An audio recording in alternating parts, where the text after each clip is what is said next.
support, obviously it is of help to me. But this idea that I do a transaction, that I come in one conflict because it will help me in conflict too, that's not how the world works. So a lot of our problems in China have nothing to do with Ukraine, have nothing to do with Russia. They predate it.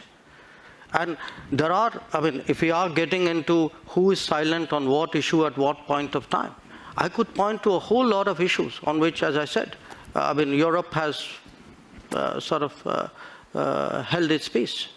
So, I mean, it's a great polemical point you made. So I take it in that spirit. I think as a follow-up to that, a lot of the noises I've been hearing, both in the United States and here in Europe, is on a similar train, that you have a problem with China on the border. It's been going on for decades now. It is getting worse. What position does that leave you in when it comes to seeking support if further incursions are done, further skirmishes happen at the border or within the border, to kind of echo what's happening in Ukraine in terms of sovereignty issues that are being raised? Sorry, do you mind if I interrupt you here? No, please do. But I want to come back to a question, the crux of the question, which I asked a few people in the political circles, in the financial circles. What's your big question? And one of the foremost geopolitical strategists on Wall Street sent me this question for you. Mm-hmm. And the question is simple. If and when the choice comes down to it, not today, not tomorrow, but in the future, and she strongly believes it will, for India, will it become, in terms of support, the US or China? And that will be kind of a defining moment that comes out of the situation that we face with Russia right now. Look, number one, why I wanted to interrupt you in a way. I mean, I'm partly reacting to the previous observation.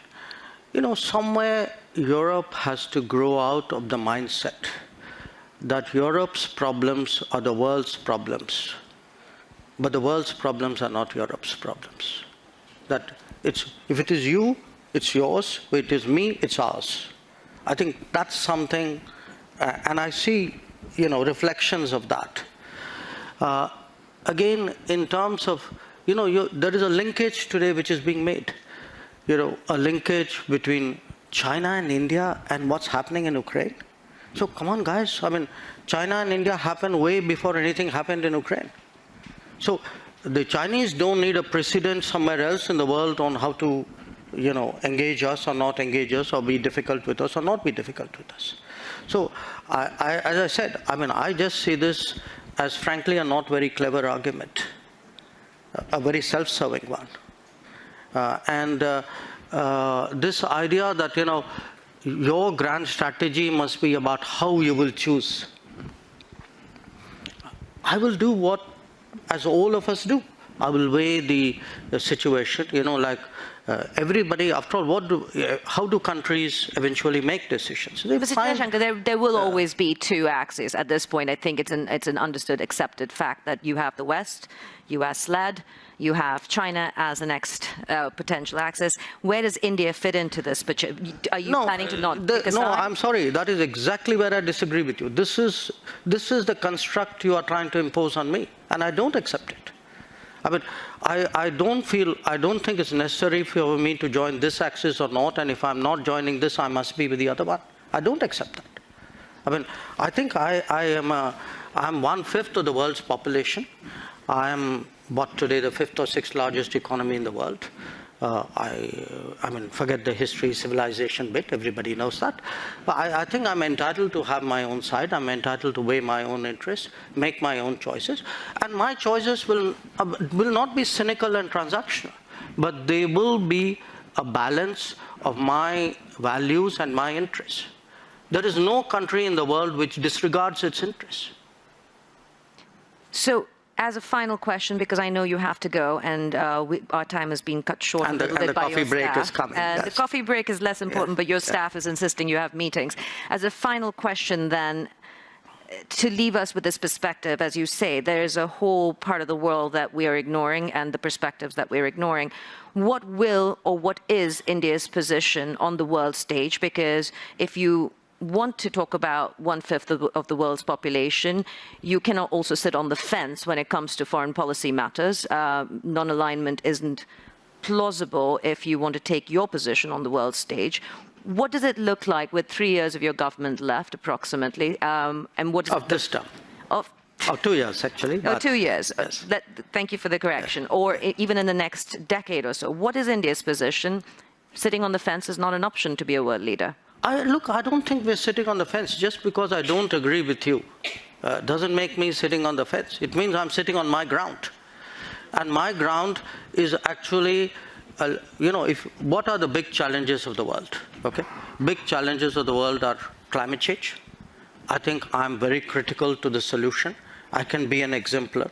I can be actually an arena for an enormous leapfrogging of green technologies. Look at terrorism. Look at the emergence of a world order. Look at security. Look at sustainable development goals. I mean, you take any and all of the big challenges of the world, some part of the answer either comes out of India, can be contributed to India. And again, I hate to say, it's a bit like a broken record, but look, a lot of things are happening outside Europe. We have, partly because of climate change, for a lot of humanitarian, natural disasters, humanitarian responses. In our part of the world today, a lot of people look to us to help out. The days when they expected Europe to come, which Europe did at the 2004 tsunami. The difference today is nobody's even thinking of that anymore. So the world is changing, new players are coming, new capabilities are coming, but a new agenda must come. The world cannot be that Eurocentric as it used to be in the past. And who will India play with? Will it be Europe and the US, or will it be China and Russia? Look, they're not exclusionary, but we are a democracy. We are a market economy. We are a pluralistic society. We have laws and contracts. We have positions on international law. So I think that should give you a fair part of the answer. After all, you began the question with a reference to the Quad.